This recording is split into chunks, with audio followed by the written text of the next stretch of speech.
We got a minute. And we're live. Yes, we are live. I don't see. Hey, Fred, do we have the 1 minute thing or did we skip that, Frederico? We skipped it. Okay, we're live. All right, welcome everybody to our 9 o'clock Whiskey Live. Welcome everybody. We have All right. lots of different people here tonight. We have Super Nash. Super Nash. We got Xavier and Mrs. Xavier. Greetings. Hi. And we got Greg Schneider of Scotchy Bourbon Boy, special guest joining us. All right. Greg. And then myself, Tiny, and Roxy. All right. Everybody's here. It's a quorum. All right, so, hey, Super Nash, are you sharing? I sure am. And it went on Jeff Mueller? Yep. All right, we're getting the technical difficulties fun. But welcome. This is the Whiskey Live tasting of Old Forester 1910 very fine whiskey. So welcome everybody to the tasting. We've got actually Greg Schneider's here, and he is an ex-employee of Brown and Foreman, the company that distills this fine whiskey, plus a bunch of other lines. So, Greg, you've got to have some information for us, right? Well, I don't know how much information I have because it's been a while since I worked for him. But yeah, it's Old Forester's a great bourbon. It's always been one of my favorites, and appreciate the opportunity to join you tonight, buddy. That's awesome. So, what we got, Super Nash. He has a little bit of a background for us on this awesome bourbon. It's one of his favorite, as you could tell by his T-shirt. Yeah. Old Forester has always been one of my favorite pours. And I get to that information just in a second, as soon as I get through sharing to a few more groups here. Okay, you keep sharing to the groups. I'll cover all the things. Welcome. We are sponsored by the Watershed Distillery in Columbus, Ohio. Shout out to Aaron Harris, their master distiller. We are also sponsored by the Spirit of French Lick in West Baden, Indiana. And we give a shout out to Alan Bishop, a wonderful master distiller there. And then also we're sponsored by the Log Still Distillery in Gethsemane, Kentucky. A shout out to Wally, Lynn, and Charlie Dant. What they're doing down there is fantastic. Each one, logstilldistillery.com, watersheddistillery.com, and the spirits of French Lick.com. Check them out. Check out for tours and tastings. It's a pretty cool and amazing thing. And Greg Schneider is also the master distiller of Chicken Cock Whiskey. And maybe give a little bit of a plug for yourself. No need to, buddy. You guys have done a great job of doing that for me over the years. But, I'm just very thankful and appreciative of being a part of this great industry for, almost 44 years now. And it's been a true blessing to me and my family over the years. And I'm very thankful to still living the dream. So as long as I can, I will. Yes, Awesome. for sure. And we look forward to some releases in 2022 coming up. Yeah. So, all right. Then what now you have on this particular one, you have a few of the technical aspects of it on the, not the palate, but in the front. It'll give you that right there. There you go. Ready to go? Oh, you want me to read it? Of course. All right. So this Old Forester is a straight bourbon, as Jeff said already. The company is Brown Forman. The distillery is the Brown Forman Shively Distillery. It was released in October of 2018. The proof is 93. It does not have an age statement. We have a mash bill of 72% corn, 18% rye, and 10% malted barley. Oh. The color is a very dark bronze, and it MSRPs at $55. There you go. That's covered right there. Excited, Super Nash and myself. Now, I'm wondering, how did we switch around like that? There we go. I just keep. It does you it know, automatically just based off who's talking? possibly When the Okay. music stops, grab a a chair. chair. Yeah, that's it. But Super Nash and myself are executive bourbon stewards through the Moonshine University. We have our chips and our pins and are available anytime for corporate tastings or local tastings or Zoom tastings. So contact us on www.scotchybourbonboys.com, but our email is thescotchybourbonboys@gmail.com. So check everything out. So picked up what was that? Young Nose. He picked up a Young bottle for Nose. $58.99. Not bad. Yeah. Not bad. So is everybody getting ready? Getting excited while I'm going to start pouring, and then Super Nash is going to do his thing. You saved, right, to the groups, right? Just a little bit of history on Old Forester, which was founded by George Garvin Brown. He was born in Munfordville, Kentucky, and George, as a young pharmaceutical salesman, starts JTS Brown and brother with his half brother with $5,500 in saved and borrowed money, and that was in 1870. And in 1870, it also became America's first bottled bourbon.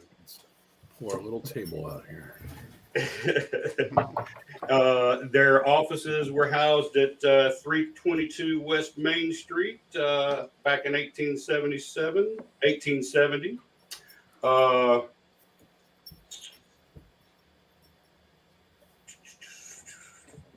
In 1897, the U.S. bottled and bond was enacted, and Old Forester moves to 100 proof to comply with regulations. And George Garvin Brown moved the blender and distiller with the purchase of Brown BF Mattingly Distillery in 1901. And let's see, a little something else. They also distilled right through Prohibition. So they were medicinal. Mm-hmm. Yes. Yeah, they had a medicinal permit. Yep, they sure did. Yep, they sure did. In 1920, they received number 3 of only 6 federal licenses in the state of Kentucky to continue selling Old Forester for medicinal purposes. Can you get one of those now, Greg? Can I get one of those? Yeah, No. you're barking up the wrong tree, pal. I'm sorry.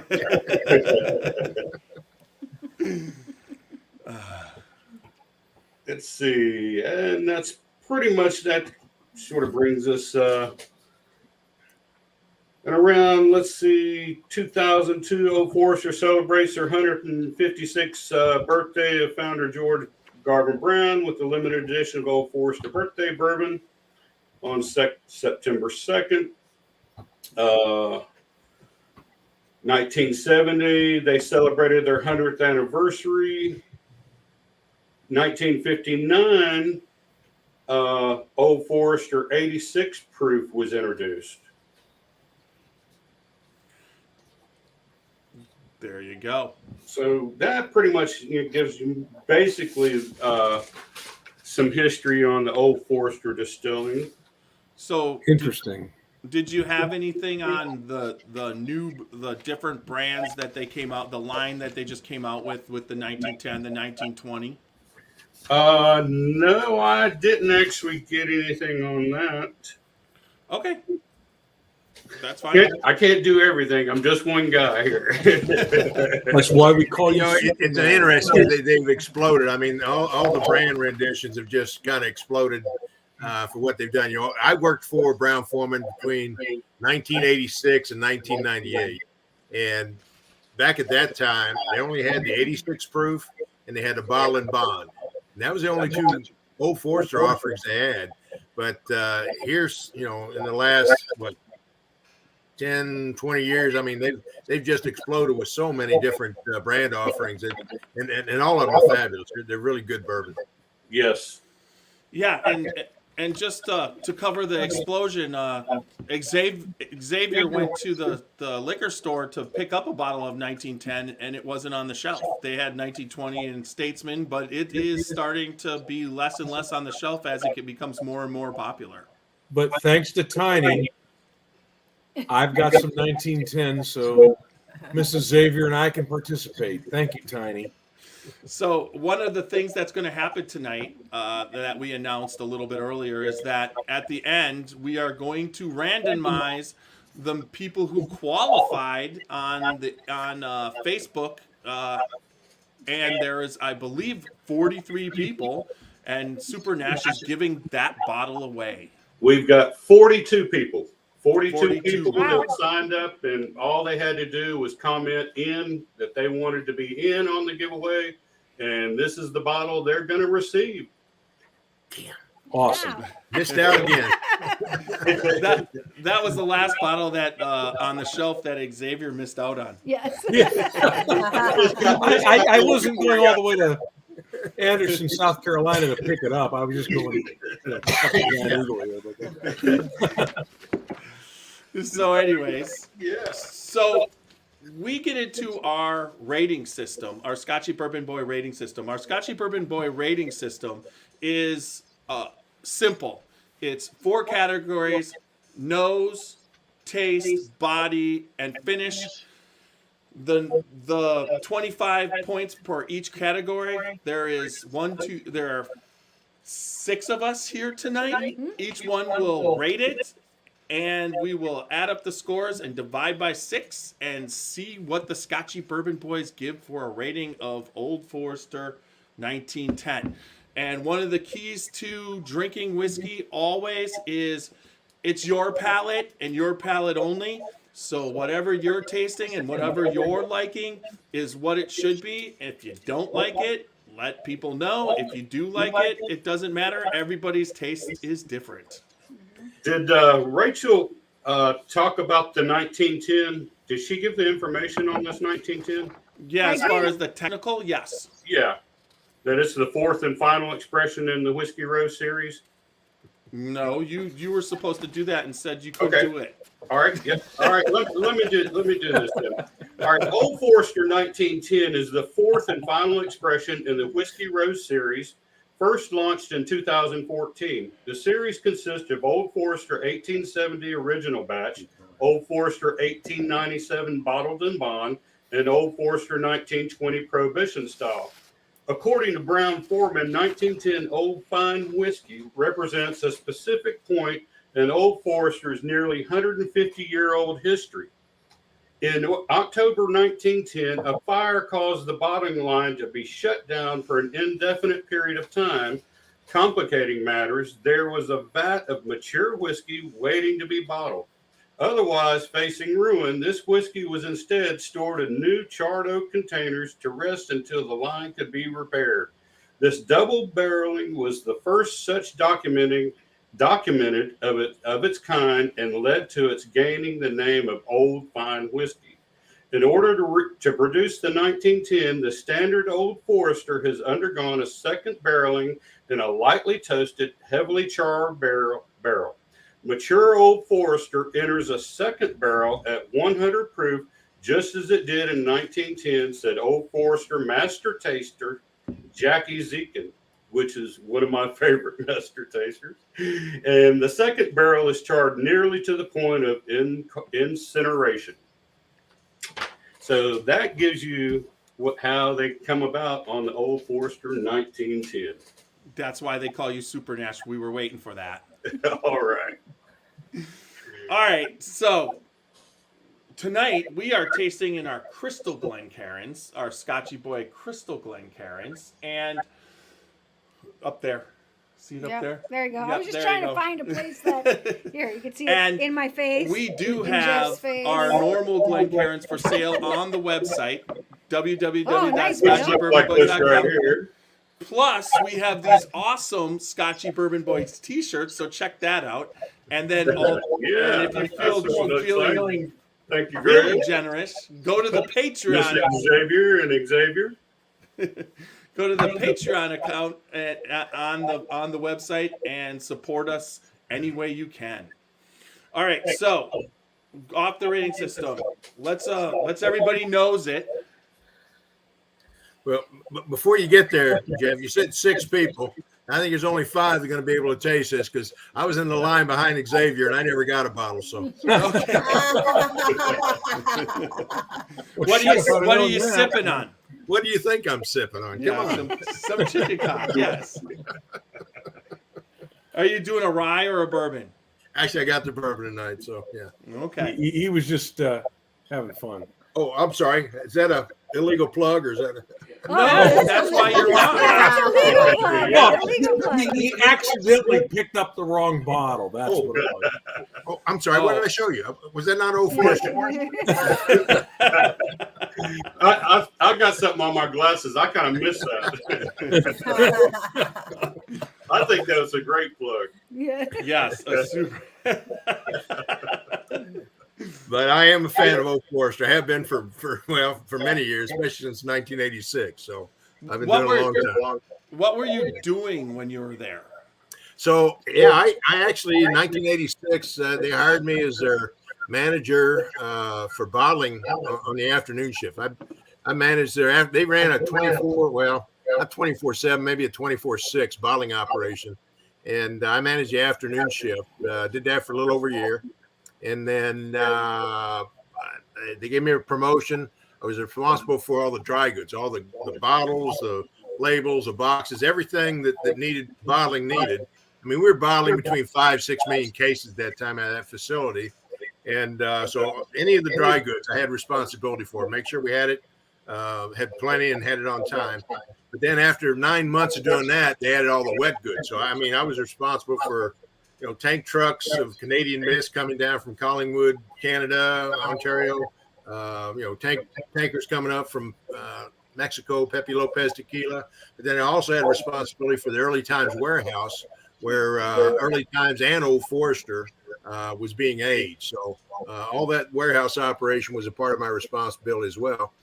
And so I did that for about a year and a half, and then I got promoted and went out to Cooperage at that point, which I think you guys know about. I was actually out to Cooperage and managed their operations out at Bluegrass Cooperage for a little over 9 years. So I learned a lot, not only with making whiskey, aging whiskey, bottling, shipping whiskey, but the barrel, which is an extremely important element. And one of the reasons why I think Old Forester is one of the higher quality whiskeys and bourbon whiskeys in the market. So, Yes. And I think they've really done a good job, like you said, with the line. And now one of my favorite Old Foresters is Old Forester 100. I just absolutely love that, and that's not an expensive bottle. That's just their 100 expression. I think it's $24.99. But one of the things about Old Forester usually is that there's a lot of the flavor profile has a lot of bananas. It's one of the things that you can pick up. And as Super Nash and I learned in our Moonshine University class about the actual chemical that adds that banana flavor, which is I don't remember that. But there is and it's a little bit in the heads, right? If I'm not mistaken. Yeah, you should remember it because you got spanked on that.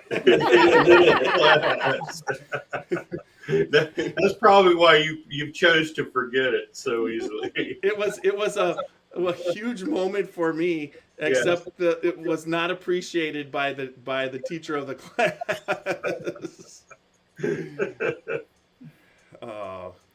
Yeah, I basically was able to, we were tasting blind, and I was able right in the middle of it to realize we were tasting Old Forester 86 and Old Forester 100 because they were talking about the difference in the two proofs when we were tasting.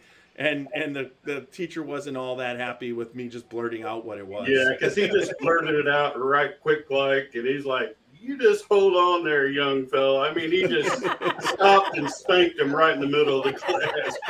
Give me a chance to finish and get to that point to ask. All right, so the nose on this, I definitely do smell the bananas, and I get caramel, Lots of caramel and vanilla. Yeah, a vanilla, lot of vanilla. Vanilla. but I get that Laffy Caramel. Taffy vanilla. And Banana. toasted Maybe a little pecans. Smells like toasted pecans. Toasted pecans. Yeah, like the pecan smell in the bourbon balls. That I would say so. Yeah. Yes, it actually smells like the inside of the bourbon balls. Yeah. Maybe we'll have to use 1910 on the Yeah, next maybe. batch. So Jeff, I'm curious. During your class, did they talk about the isoamyl acetate during the fermentation process? That's kind of what gives you some of those banana notes. Yes, and yeah, that's what we were trying to remember. That's where it started coming from, because I was thinking that it was coming from the yeast and stuff like that they were using, and then he got into it. What you just said. Yeah, isoamyl. Some of the esters that are created during the fermentation process will give you some fruity notes like that. Yes. Right, and that's not a good thing if they produce too much of those fruity notes. Correct. That's that true. means That you're is killing. correct. Yes. You're killing them, and they're not as productive. Correct. Yep, that's right. Would you like me to read the nose? Yeah, sure. Read the nose. So on the nose, Breaking Bourbon says it's oaky and lightly sweet.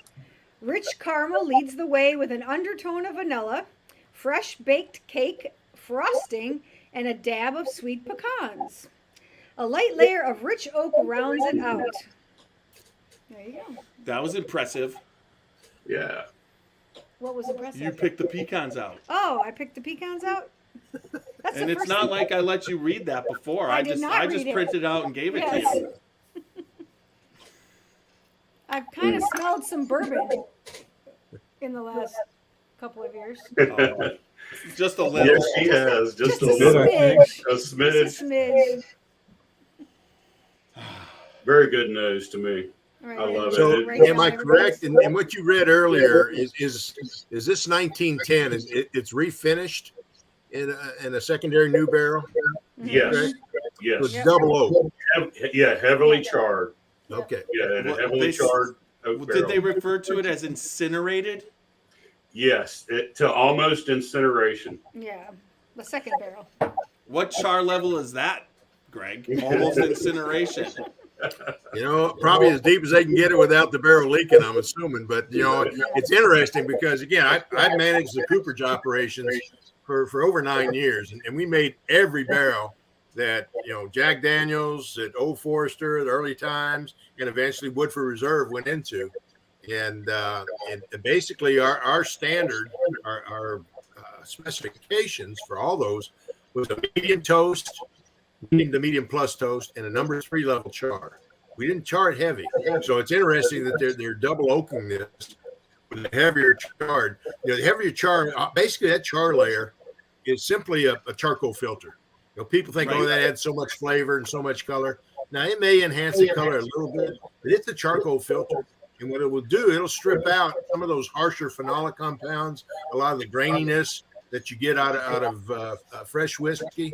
And so, the deeper penetration you can get in that toasting of converting the hemicellulose and lignans, where you're getting all those sweet caramel and vanilla notes. And as you said, the banana flavors, a lot of those esters are created during the fermentation. It's neat when an alcohol molecule will join forces with an acid molecule, and those create esters. And it happens not only during the fermentation process, but also during the maturation process.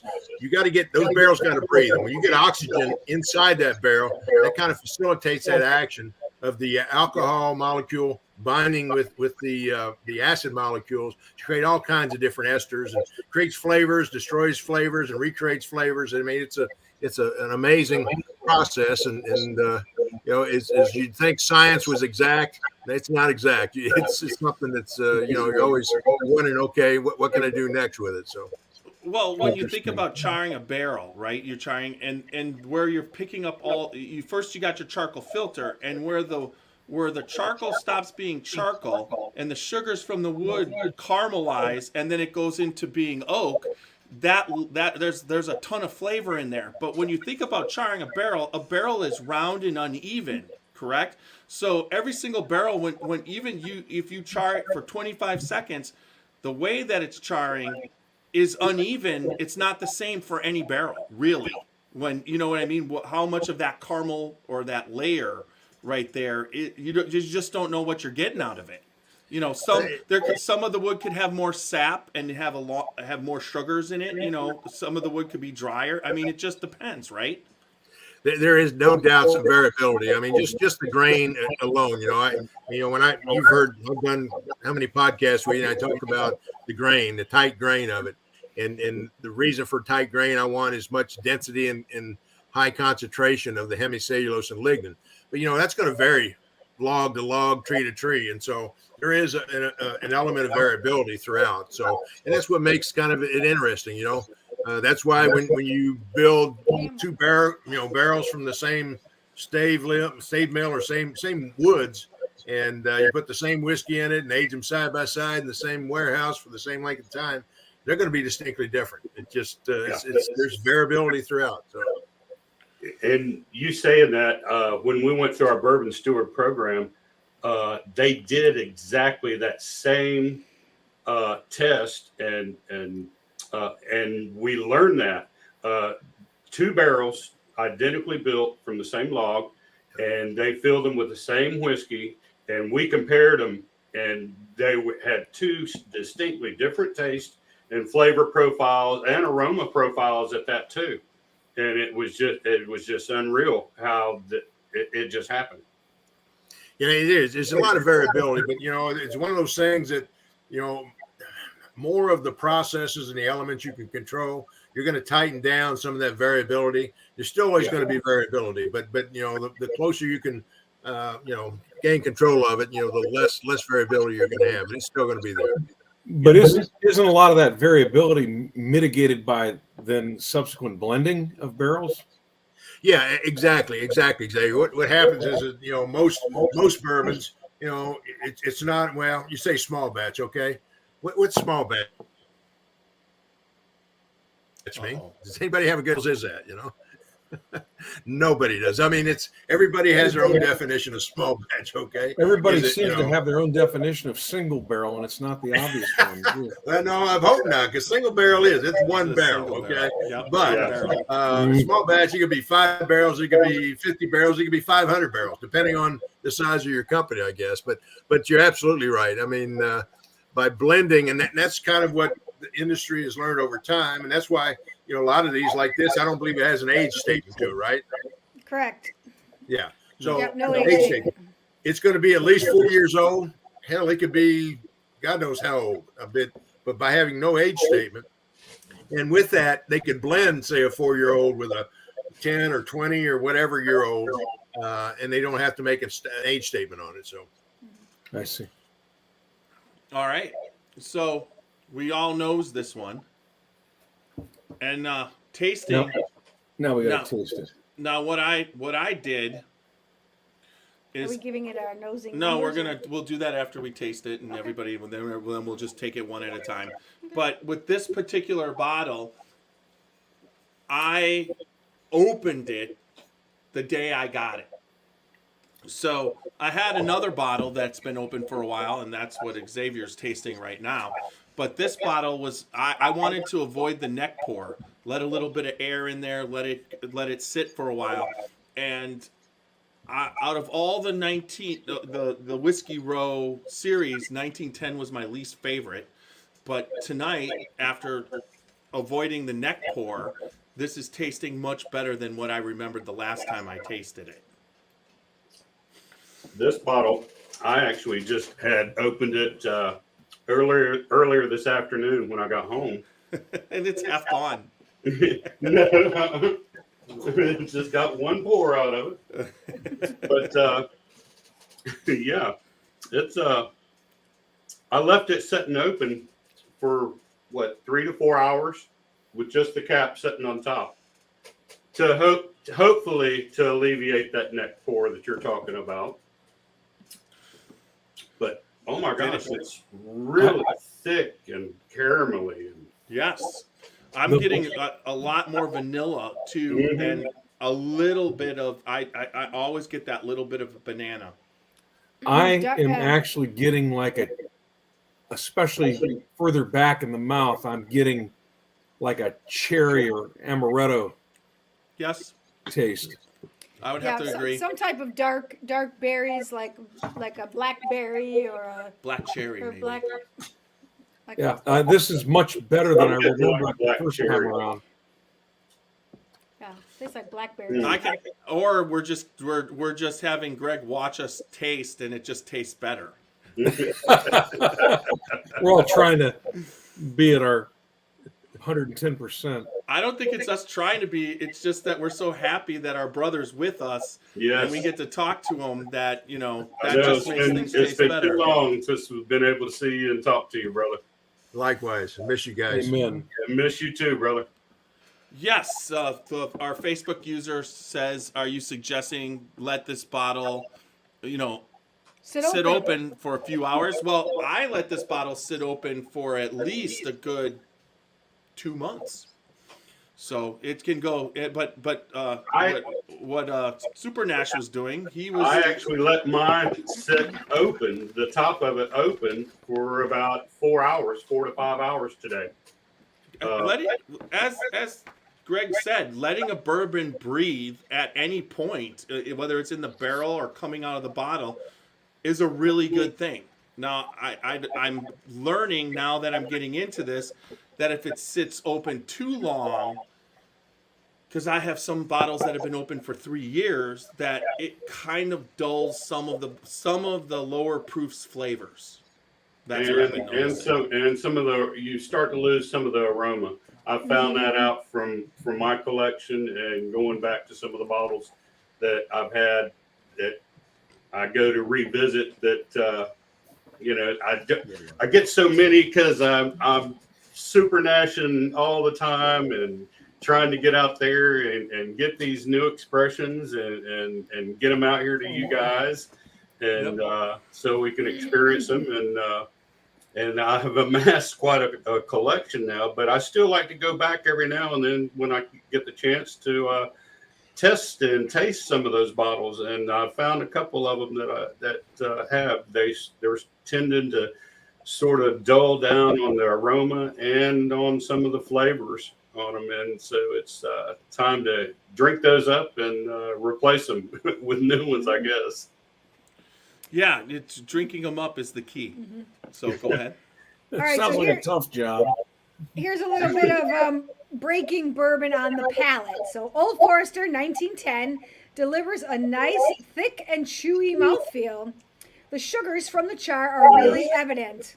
The palate is sticky sweet with a heavy layer of burnt caramel and vanilla. Hidden deep beneath are dark berries along with toasted marshmallows. All of these flavors rest upon a layer of oak. There you go. I would say that's pretty accurate.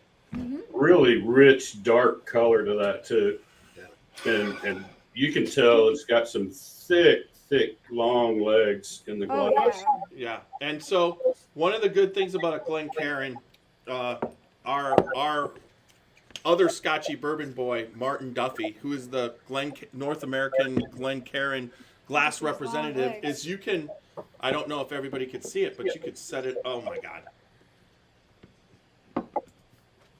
You could set it on its side and roll it and back and forth, and then when you pick it up, check out what the legs are doing in the glass to see how it pulls back down. Now, the Crystal Glencairn doesn't quite work as well, but you still can get that it is thick in the glass for a 93 proof, right? Yep. All right. So what do y'all think on the finish? For whatever reason, this week is the vanilla. My palate has gone to vanilla pudding. I just keep tasting vanilla pudding all over the place. I went from a chocolate tasting motherfucker to a vanilla pudding tasting guy. See, and I get on the finish all of that leather and I'll get some. I get a sweet, a drier sweet oak vanilla, and taste. then it goes to a dry. Yeah, a drier oak. Yeah. Yeah, a drier, like a drier oak. Yeah, Mm-hmm. that's So- what I'm getting. So, Greg, how do you combat your palate when you're tasting? You know, like you have to go through and taste your bourbons as they're aging and they're in the barrel. How do you combat just the palate always changing? The palate always changing. I mean, most palates are fairly stable. I mean, a lot depends on what you've eaten or drank that day, I guess. But as long as you cleanse the palate as much as you can before you start tasting, you should be pretty stable. I mean, when I first started tasting bourbons, I didn't get I wouldn't get a lot of chocolate, or I didn't get a lot of the taste that some of the critics get. But then all of a sudden, as you refine it, you start to get it. But it always seems like you get it in spurts. Well, it's the old adage. I mean, it's an acquired taste, right? And so I remember when I was a teenager and had my first taste of bourbon, and I'm telling you what, it wasn't something that I really liked. So it's one of those things that once you got past the burn and the alcohol and so forth, and you really tasted more and more, and you got to appreciate and understand the sensory part of it. It was it's one of those things that, again, it's just an acquired taste, and you train your palate, you train your nose, your olfactory, and your palate over time. Did you have to also train it, like when you were tasting barrel strength, like most master distillers are always tasting barrel strength out of the barrel, but then that it's going to be proofed down? Do you have a certain preconceived notion of what it's going to taste like when it's proofed down based off of how it was out of the barrel? I mean, is there sometimes does the proofing down disappoint you? No, absolutely. It all comes with that. I mean, for so many years, a lot of the labs in this industry, they would knock it down to like 50, 60 proof, just so that, you could start picking up some of the flavors. And then over time, like, you learn what the elements you're looking for in a great quality whiskey. And so over time, like you said, you start tasting it right out of the barrel. And you understand the proof of it. You can dial it down to whatever bottling proof or even lower proof to get through the alcohol burn. I think I've told you guys, when I determine what I want a bottle of whiskey, bourbon or a rye at, what proof I want a bottle at, I start knocking it down from the barrel proof till I get to the point where the alcohol burn subsides, and you start getting all those great flavors kind of overtake the profile. And that's the point to me, because you don't want to over dilute those flavors, but you want to try to hit them at the maximum point where the alcohol burn doesn't just turn you off. So, okay, that makes sense. That the distillers proofing down. Now, when you have a specific brand that proofs out at 100 or 100, it's like then you're just always trying to hit a flavor profile by mixing the barrels, correct? Yeah, pretty much. Okay. All right, everybody. Young Nose said he gets a wisp of tobacco hidden in that burnt caramel flavor. Yeah, I agree with that. Oh, I agree. I too. said that a few minutes ago. I thought there's, especially on the finish, there's tobacco. Yeah. But the finish is quite long, and the longer I'm away from taking my last sip, the sweeter the taste is in my mouth, on my palate. So it's nice to have that long sweet finish. I mean, I still get that little hint of tobacco and leather, but it's not overpowering. Yeah, that to me that sweetness starts up front, and then I get a little bit of that oakiness and leatheriness, but then as it goes on, then goes right back to the sweetness and the Sweet, yeah. caramel. Yeah. And then it's for a 93 proof, it's got just a little bit of a hug there. More than what I would expect. All right, let's get into this All right, rating system. Well, let's read the finish real quick here. All right. It says, while oak played a role in the nose and palate, oak is front and center in the finish. Dominating flavor of charred oak leads the charge as it's intermingled with a light dose of caramel and vanilla. These sweeter flavors fade and are replaced with dry leather and a light cigar box. So that's spot on, I think. Pretty much everybody all around pretty much hit on all of those notes. And they say these flavors linger for an unusually long time, which and I didn't read that, which is actually the case. Okay. This would pair well with cigars if I still smoke cigars. Oh, it actually says that. It says it is a satisfying finish and one that makes you realize how well this bourbon might pair with a cigar. All right. You know, I get Xavier. You talk about the cigar. That's it. Where I'm picking up what I said was like a cherry or some deep dark fruit. It's like tasting the end of a relatively inexpensive cigar. A cherry cigar is what it's kind of reminds me of. The old Swisher Sweets. Yeah, Swisher Sweet. That's exactly what I was thinking. Found in every teenage boy's tackle box. Yeah. All right. So we are going to start off with the nose. We're going in the order of... And we do have a question. Facebook user is asking, are we still talking about the 1910? And yes, we are. Yes. That's all we're talking about tonight is the 1910. Yes, the 1910. Xavier, nose. What you give it out of 25? All right. Well, the nose is a pleasant caramel, a little bit of burnt sugar, vanilla, maybe some marshmallow in there, but it's a very pleasant nose. And I guess knowing how well it relates to the taste, I'm going to rate the nose fairly high. I'm going to give the nose a 4.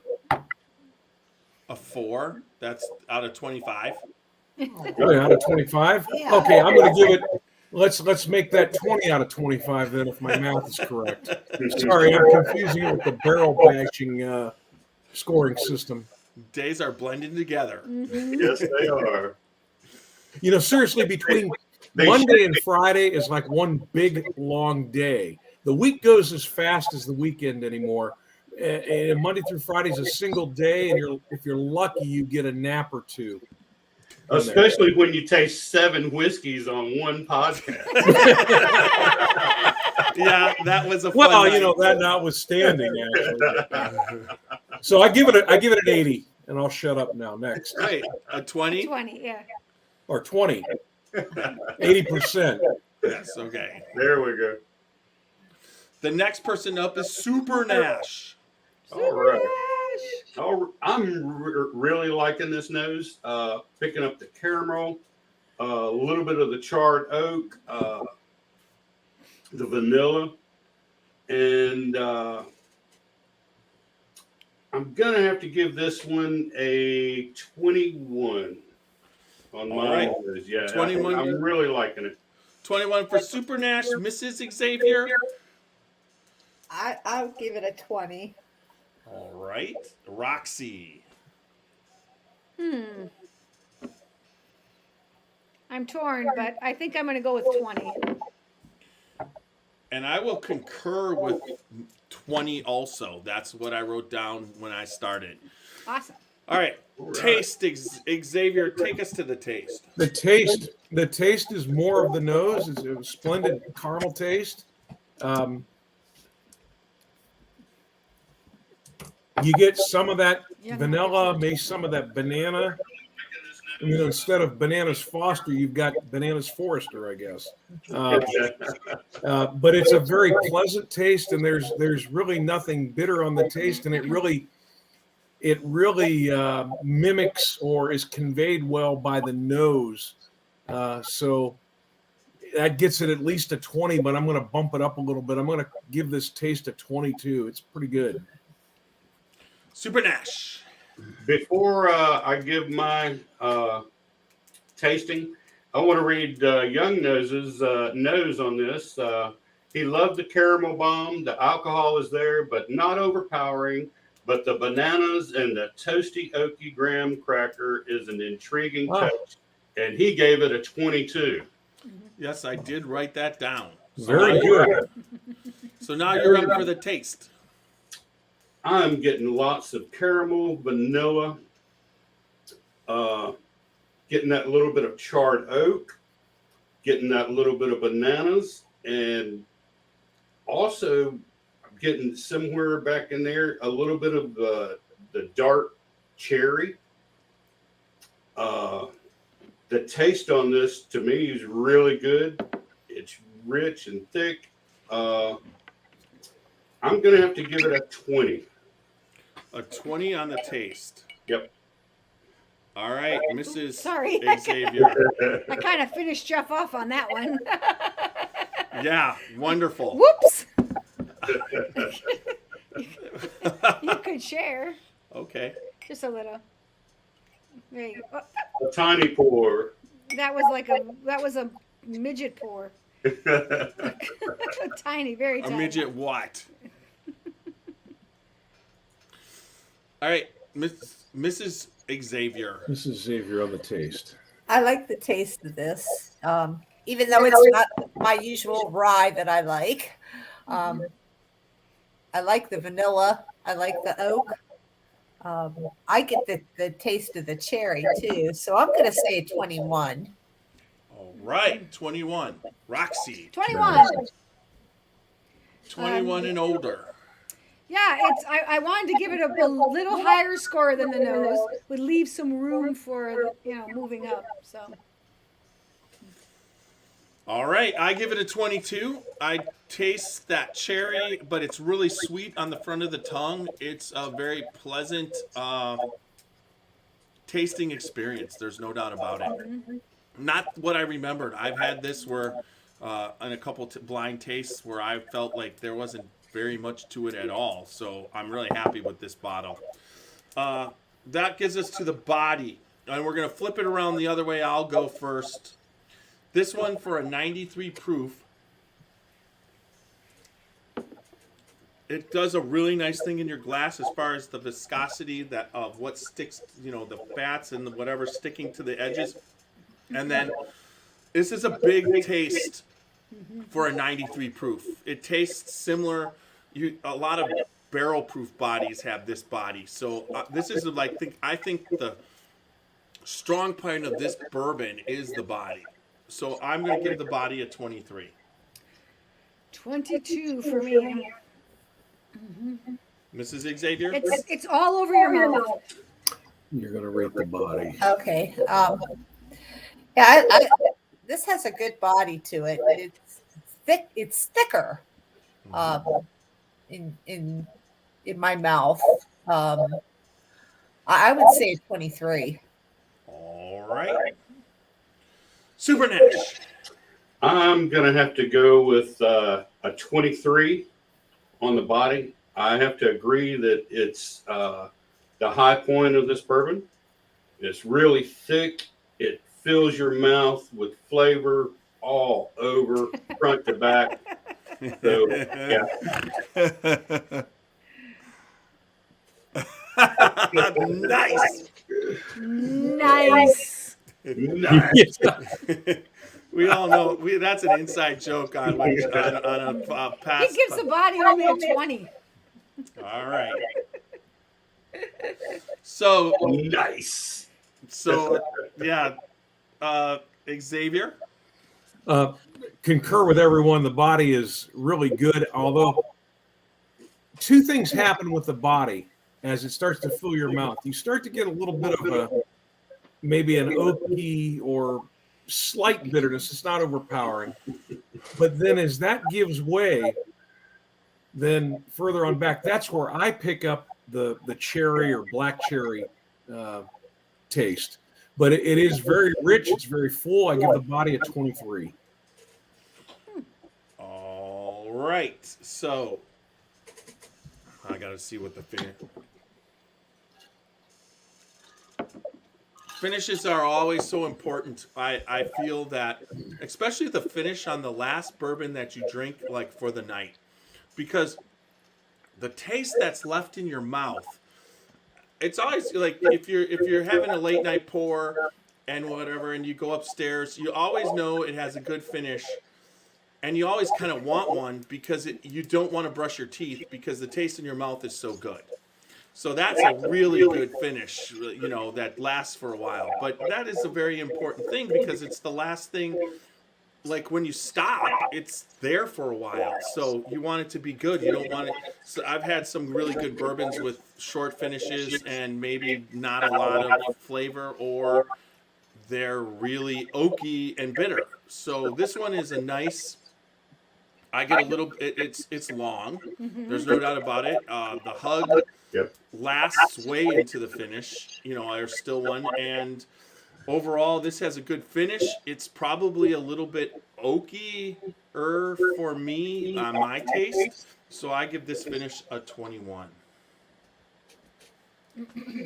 That takes. And the finish on this bourbon is what I would give it the highest score. So I'm going to give it a 23 because I really enjoy like the metamorphosis that this finish has. So we talked about that earlier. It goes a little bit from, it's sweet initially, and then it gives you that little leathery, smoky taste, and then it just gets sweeter, sweeter, sweeter, and finishes off oaky, which of course everybody knows if they would listen to this podcast, the oakier the better for me. So I really enjoy those lingering oaky. My Chardonnay girl.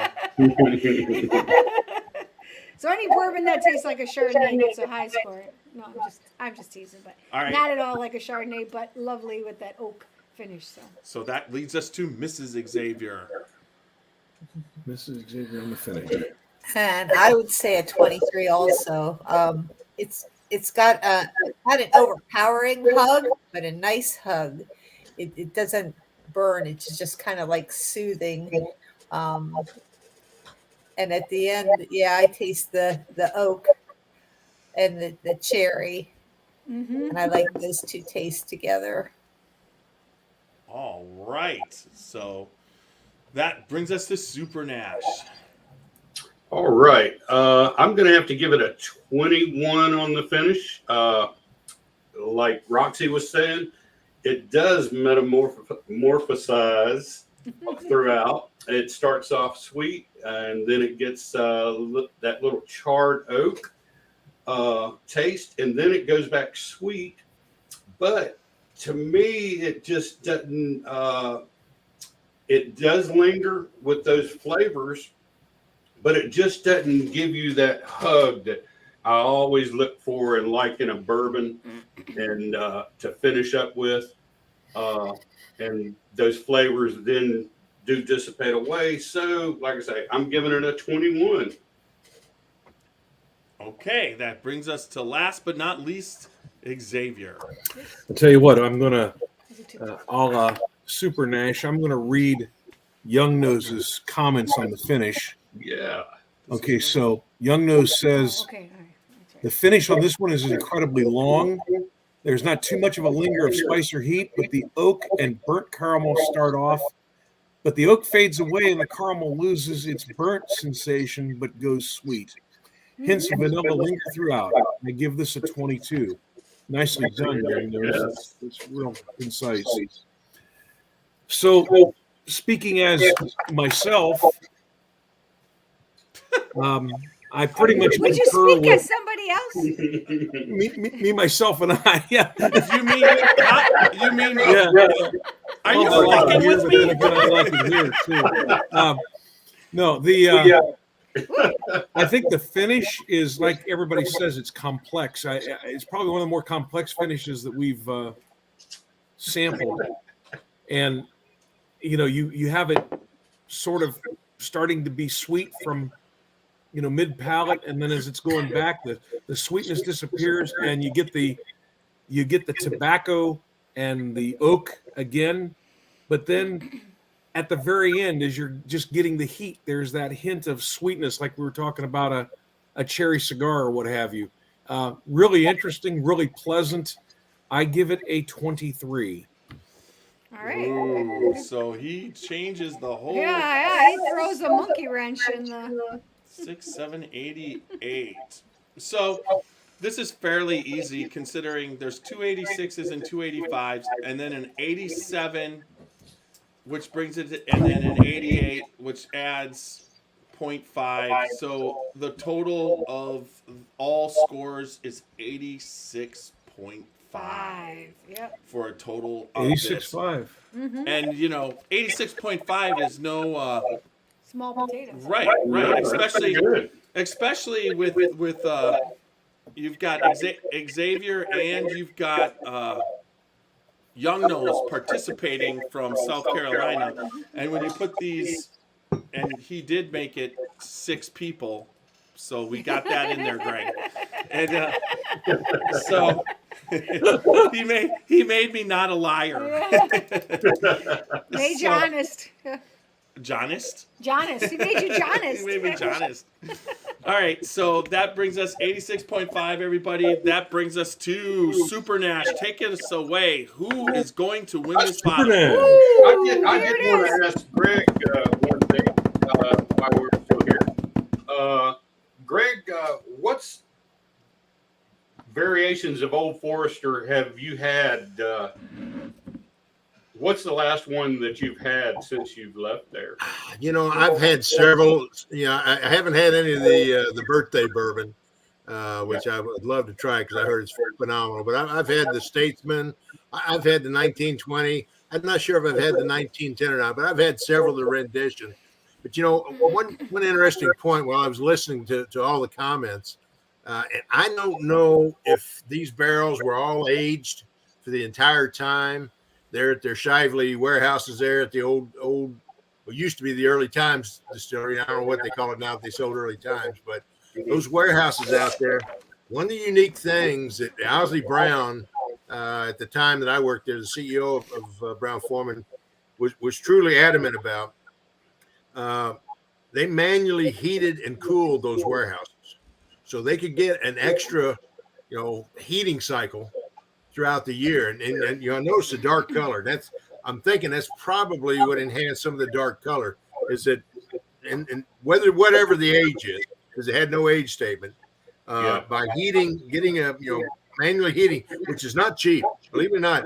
Owsley Brown was probably the smartest financial guy I've ever met in this industry. He was phenomenal, but he was a firm believer that if they could manually heat those warehouses during the wintertime and get an extra heating and cooling cycle, that he could kind of, I won't say accelerate the maturation, but enhance the maturation. And, and the only other company I know that's doing that, I think Sazerac's been experimenting with that with some of their warehouses nowadays. But it was interesting just listening to the comments on that because, by doing that, you're going to get a darker color. You're going to get some of those,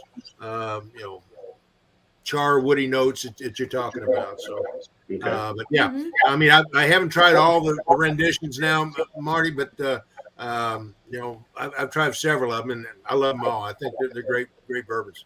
Yeah, me too. Like I said, it's always since I've got into bourbon, Old Forester was one of my first bourbons that I started liking and getting into, as you can see by this, and this isn't still in all of them, but again, as a side note to that, I over the years, the 12 plus years I worked at Brown Forman, when we ever have a company event, of course they always had Jack Daniels on the bar and Old Forester and Early Times and all the other products, and I'm a bourbon drinker. As you guys know, I was weaned on bourbon, and so I actually would go for the Old Forester. I mean, I'd go down to Jack Daniels because we made all of Jack Daniels barrels. I go down to Lynchburg at least once a month, sometimes twice a month. And so I spent a lot of time down there and drank my fair share of Jack Daniels. But my preference was always a good, Kentucky bourbon. And so Old Forester was my favorite. And then along comes Woodford Reserve, right? Yeah. Well, day one, they mashed the first mash of Woodford Reserve. You could buy Woodford Reserve on the shelf. And so guess what that was? I think we probably had this discussion previously. 7.5-year-old Old Forester was what Woodford Reserve was in the bottle starting out for the first 6.5 years. And even today, I think they still have some 7.5-year-old Old Forester still in those bottles of Woodford. Really interesting. Yeah, that's awesome. Yeah. Thank you, Good Greg. No doubt about it. Yep. All right, Martin, take us away on the giving this bottle away. All right, everybody. Just want everybody to know that we have on the Old Forester giveaway, we've got 43 people that are entered into this, and I'm going to hit this randomizer, and let's see who wins. It's loading, and always going to be an ad. And there it goes.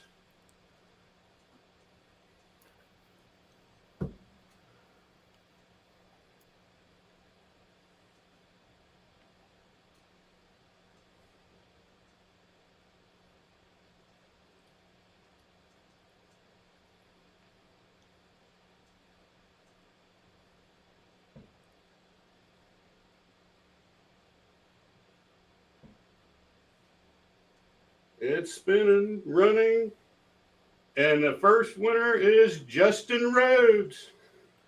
Justin Rhodes. Justin Rhodes. All right. All right, Justin Rhodes. Let's see if I can put it up there. Is there a place where I can comment? I'm doing it. You got it? And that's RHODES.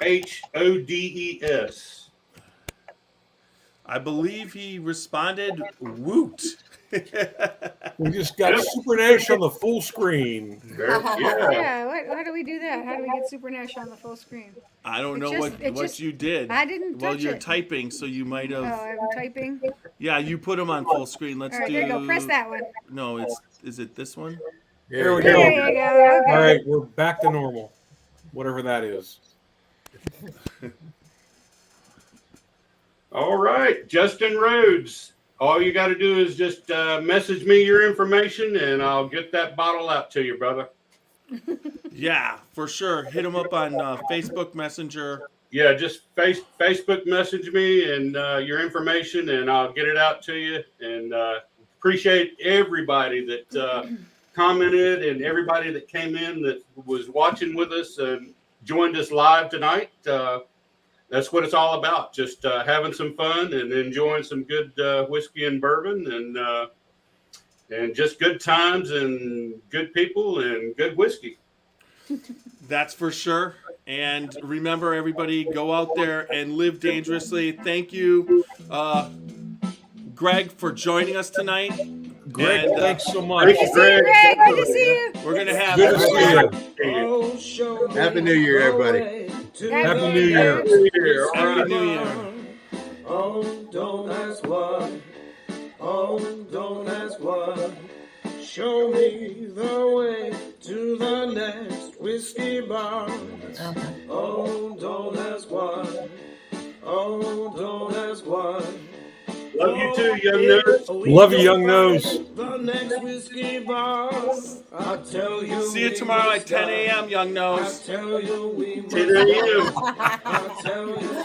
I beat you. I tell you we must die.